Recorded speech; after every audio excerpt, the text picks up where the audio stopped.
Mr. Brüggemann, besser gesagt, how are you seeing at this moment the market, direct marketing market in Germany, in Europe possibly, because here with this group of international people, I think you also speak about these kind of things. Can you tell me your impressions? Yeah, the economy is on a little better condition, so we mentioned that also in the direct marketing business, and but we see that the printing is more or less stagnating. In Germany it's a little bit going down. It's going down. And the internet campaigns are rising very fast. So in our agency, made nearly double income with internet last year than the year before. Since last year we spoke about your interesting book about the topics in direct marketing. What do you think now with the topics about the Web 2.0, the new consumer, everything? Everybody's speaking about all these new changes. What do you think about this? Would it give material to make a new book like this? Because it's also a big. I think people don't change so fast. So the rules of direct marketing do not depend on the channel you're using. The rules of direct marketing are growing up over hundreds of years, starting with the first love letter from any Indian to his girlfriend. So I think we have to see you can make different things on different channels. In internet you can have movements and speeches and all those things. You cannot use on printed sheets. So there are, let's say, other visual tactics, but they follow the same rules than if you do a mailing or anything like that. The only thing you have to mention is that in these electronic channels, the time where the target group remembers what she's seen is much shorter still than if someone reads anything on a printed sheet of paper. So you have to make it with a little higher frequency and a little more entertainment. But you notice that your clients say, please, Mr. Brüggemann, we want to make more electronic things, more interactive things than paper or printed things. You notice this kind of changes or not? Yeah, sure. This is a typical wish of clients because they believe it's cheaper. Okay. So they want to save money. More people for less money. That is true on one side, but the trend goes to combined channels, to do mailings and put on a microsite on the internet, running the campaign further on other channels. We use more and more TV, response TV, we use radio. So the mixed channel is the ideal way to get under the line to get the most response in your target. You think all this kind of new mobile marketing, Web 2.0 marketing, this kind of new, names, is it real working? Is it real something it can at this moment? I can say internet is working. Internet is working. Mobile, I never did a campaign with mobile marketing, so I have no experience in that. But I think when I see all the people out on the road with their mobile phones in crowded areas, I'm not sure that any advertising message will have a chance to work in this, let's say, crowded media. Yes. So you think it will be difficult? It will be difficult. We will test it piece by piece and see what can we do, but there will be big parts we cannot do And what do you think about the viral marketing? This kind of spots you put in YouTube and they work gratis. You don't have to pay as an advertiser. You don't have to pay for the media because it works alone. I think, what do you think? That's a real good idea. It depends on the strategy that is as old as the internet. Normally, if you send an auto mailing, you put it in a letterbox where you believe the guy behind it might be interested. The way in internet is completely the other way.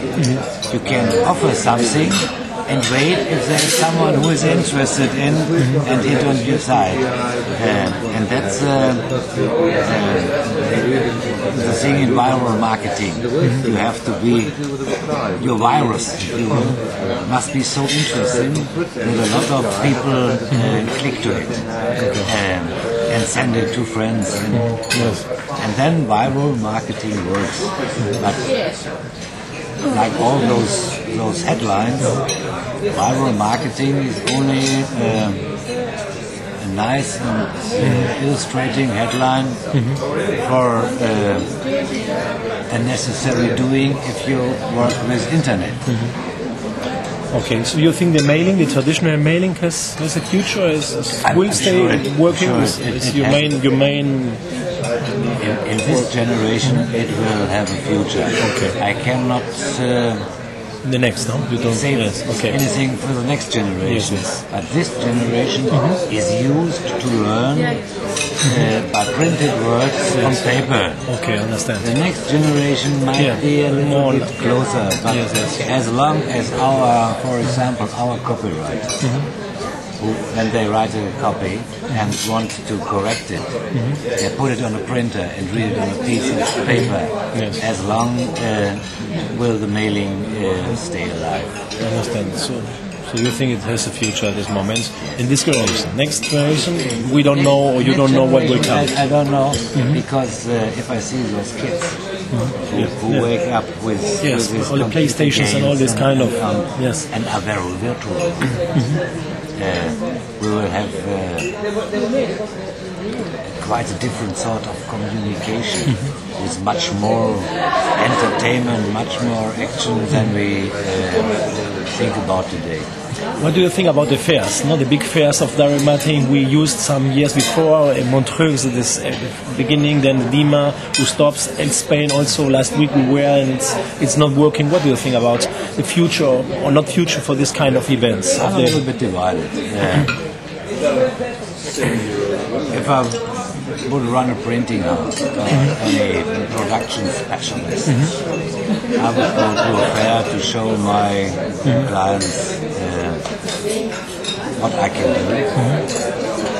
We as an agency go to these fairs too, but we make hundreds of contacts within 3 days, 3 or 4 days.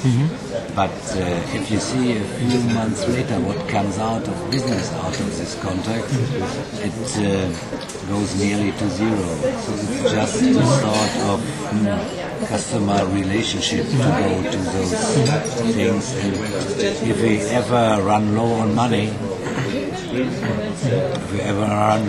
it would be the first we skip.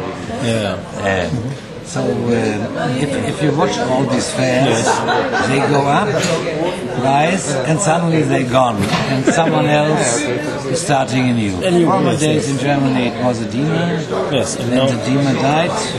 And now what? Sudden death. Is there a future? It's the mailing days. Ah, see, okay. Nochmal Renntopfverlag. No, direct marketing day. Myla was sorry, yes. one of the founders in the German Post. And it's working. That is coming up. That is taking the place, taking over from the DIMA community. But you're not a friend of being in an association, no? You don't believe in associations? No, I see no sense. If you watch also Germany, see the DDB, he has much more trouble with itself than working for his members. Working more than for themselves than we left them. Yes, in Spain I think it's years ago. So you left them because of this. This was the reason. Yeah, we left them because we had our we created an offer for our clients where we said our agency is one of the agencies who guarantees the most response. And if not, you have not to pay our fee. If we are not the best in the competition, so you get trouble with this. Then we got trouble with this, and they threw us out. We did not leave them on our free will; they threw us out.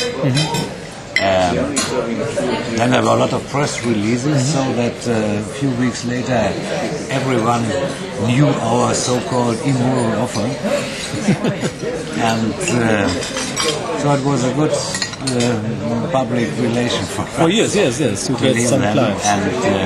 But we never thought, even if they asked us more than one time, we never thought about going back. No, you never. We had a lot of clients, new clients, who asked, can you do this or that? Have you experience in insurance companies or whatever? But as long as I can remember, we had never a new client who asked us, are you organization part of the member of Deutsche Direct Marketing? So for the clients, this is not important, no? The BDV is not a thing that they... And there are always some opinion leaders who talking a lot of bullshit in nice words. And it's disturbing time. And this kind of your agency and all the other agencies like we're seeing here, they are not little, but they are they are independent companies, no? Yeah. So you come here together once a year you were talking before we started the interview about you come together to change information, to change know-how. No, this is the thing you think are important for you for the independent companies like yours, no? Yeah, because direct marketing normally is a quite located thing, because German customer follows with other rules and other signs than, for example, the Swedish. So we look what is similar, what is the same, and what is different. And that is very interesting. Then the laws are different. In all, for example, in all the northern countries like Sweden, Finland, sweepstakes are not allowed. Forbidden, so you can't do that. You cannot use them. So it's interesting for us to see what do they do in cases we would use a sweepstake. So it's quite interesting. So you learn a lot. You learn some implications, some things you can use for your. We learn a lot. And it's not so that you can take see a campaign and can take her home and make the same for another guy. But it's a lot of very interesting information, and it spreads up our minds for new ideas. You told me a very interesting thing before. In India, to send a letter, it's about $10 the stamp. So you cannot make direct marketing. No, it's impossible, or it's too expensive. No, you can only make direct marketing for, let's say, maximum 10% of the population. Yeah. Because and that is only the very social, very well suited part. Yes. The rest has simply no address. This is the same also for Russia, for China, for all these big new coming countries. No, but the problem is to buy addresses. To find in this country. It's just the same when in Germany we opened the border to the eastern, to the new German countries. There were no structure, there were no addresses viable. You could rent or buy or so. So it lasts years too. What do you think about the European legislation, about the address legislation? In Spain it's very strong, very hard. It's a problem for some address, to sending mailings. How do you see it for Europe and in general? In Germany, we have strong rules how to handle addresses as companies. On the other side, the government is making rules for itself that go in the direction of a completely watched people. So they want to collect any sorts of so the government do it, but you can use the direct marketing. You cannot. So that is bullshit for me. I understand. We don't want to. We never thought of collecting data of illness and moving and put it together in one. They all say, speaking from the glass customer, you can look through this data. Everyone who is in this business knows you can have hundreds of data of a person. The customer that is like an open book will never be viable. I understand. And to finish the interview, will we see a new book about you next time? Will we see some new book, or at this moment it's not in planification? In the moment there are no plans because I have no interested and controversial theme in mind.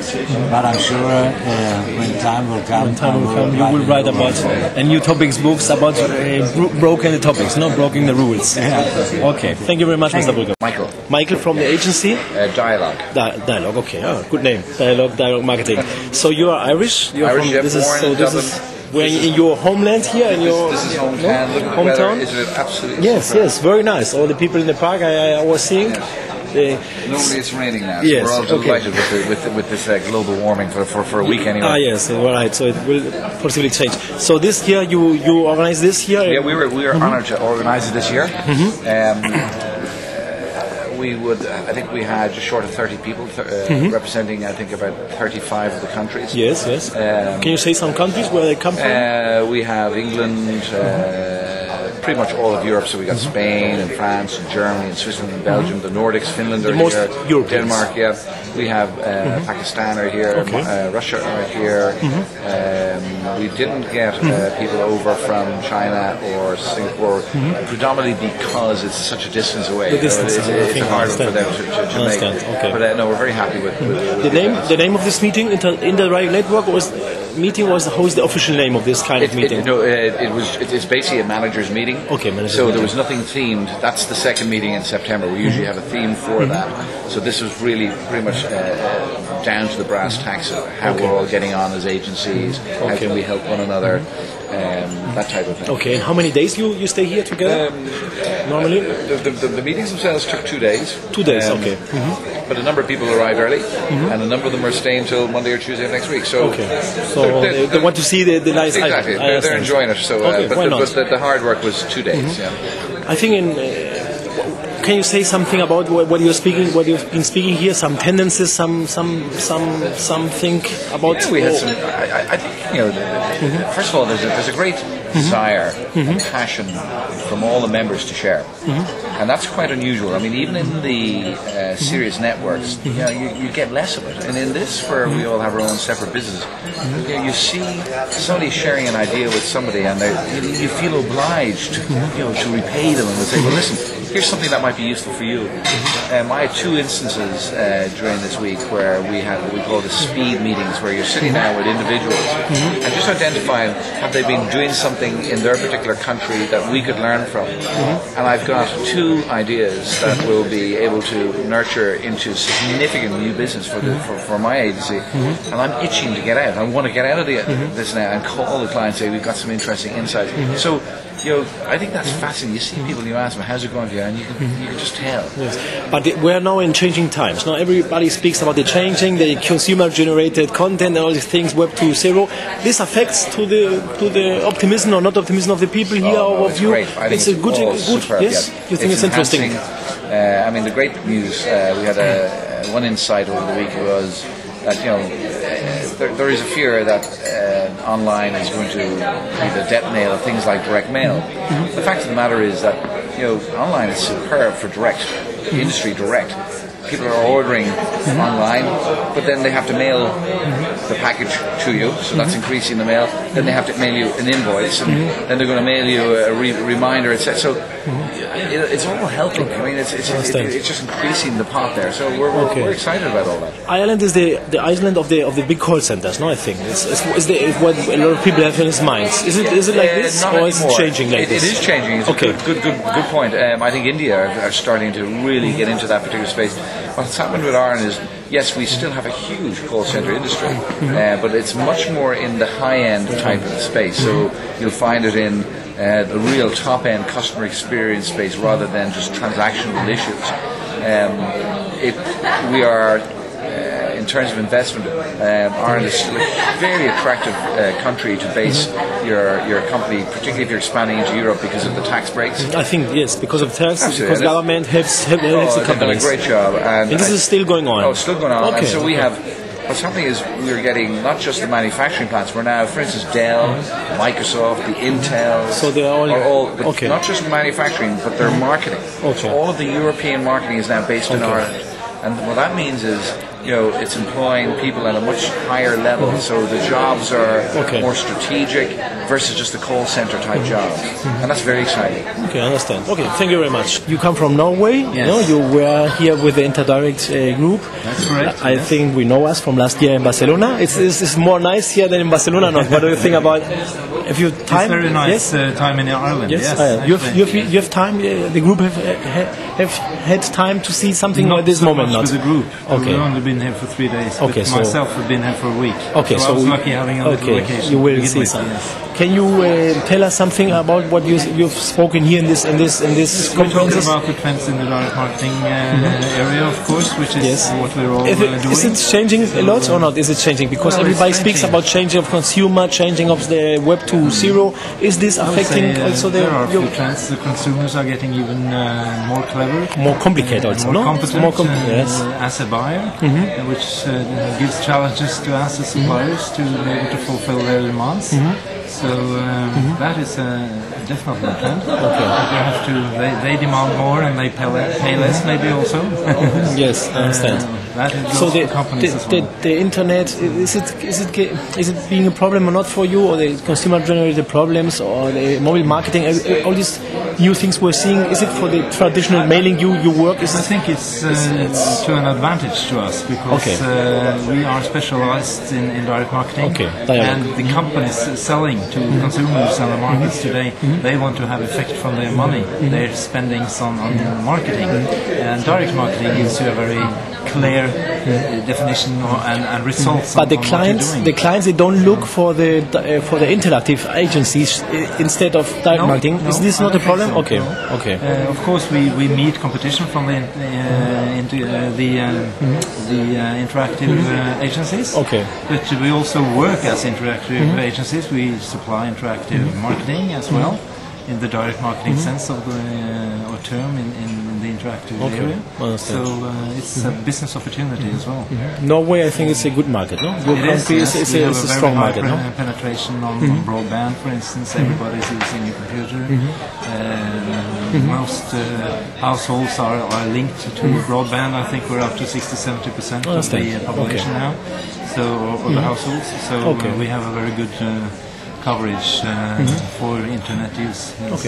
Thank you. The prize you get to be Man in the Year, in Direct Marketing Man of the Year, an agency in Denmark. Is it a prize or what kind of? It's a competition that is hosted by the Danish Postal Service. Postal Service. And they do this competition each year, and then we have awards for. The Direct Marketing Award of the Year, and then we have 7 categories like loyalty, business to business, and business to consumer. And then we have a few awards for more personal awards.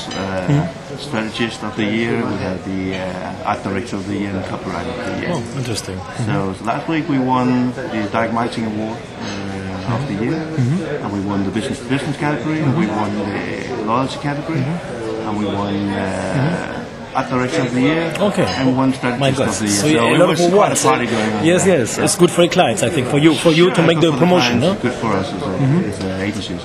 And this, you say, is a postal service. It's not like in Europe or in Spain, in Germany.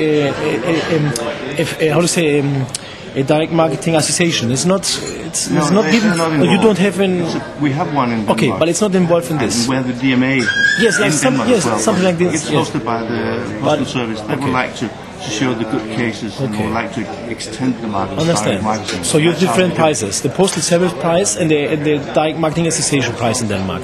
No, you have different prices. We only have one price. Only one. For direct marketing. Posted by. That's the one from the postal service. Interesting. In other parts of Europe, the postal services don't do so much like I think in Denmark. They've done this in Denmark now for 20 years. 20 years. Okay.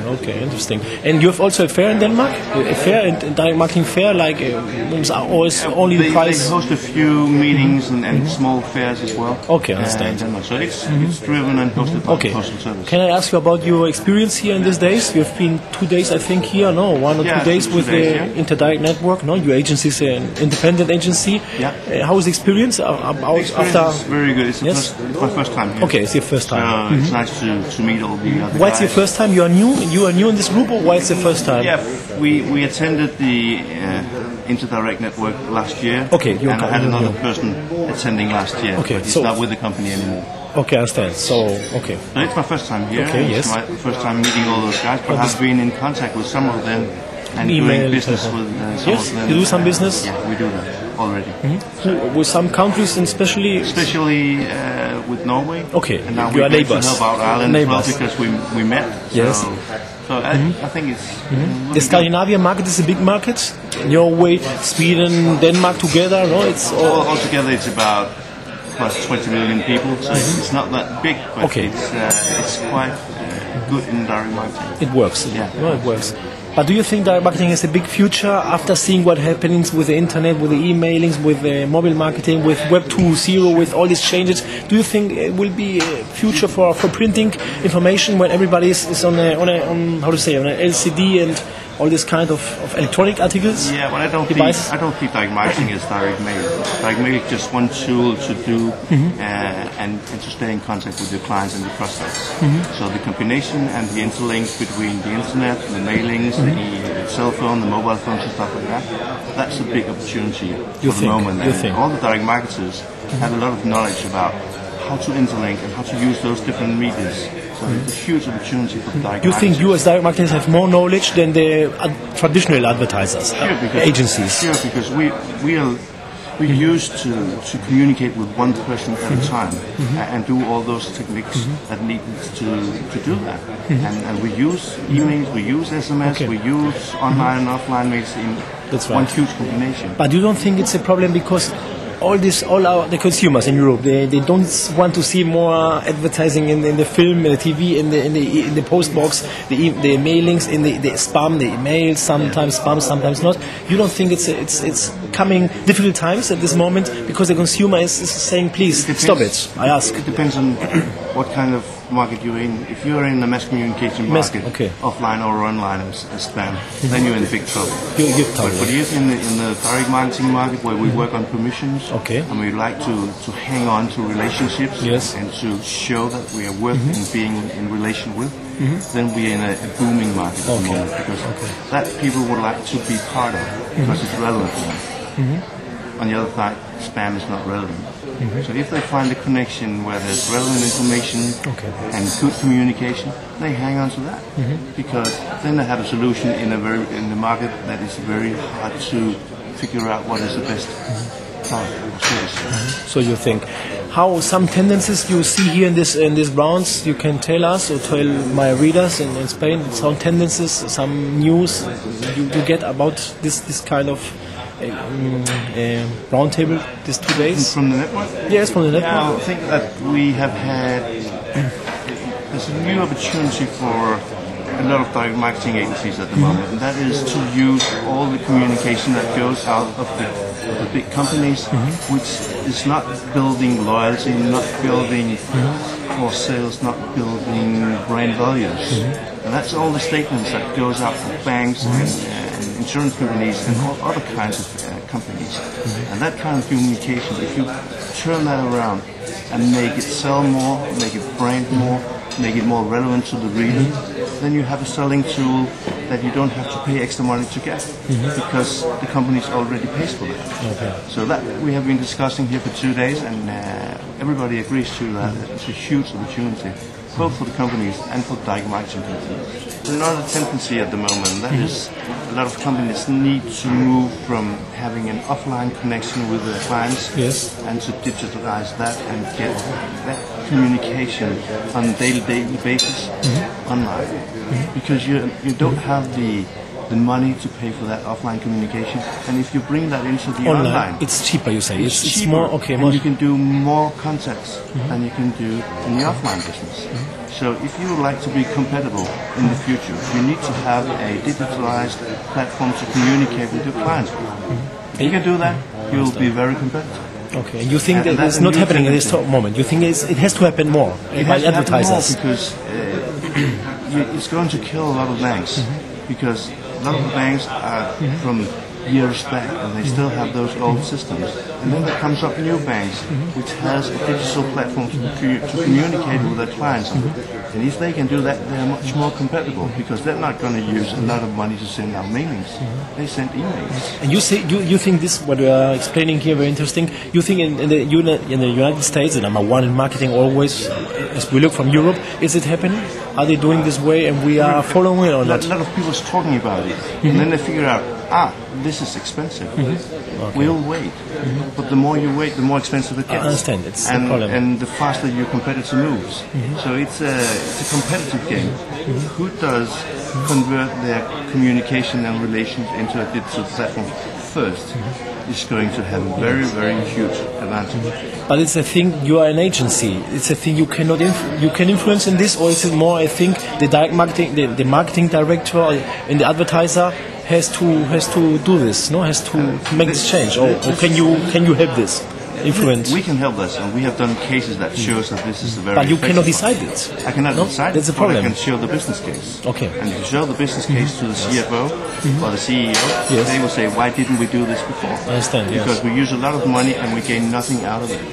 If we can start gain money out of what we already invest, it's a good business case. I understand. Okay. It certainly works.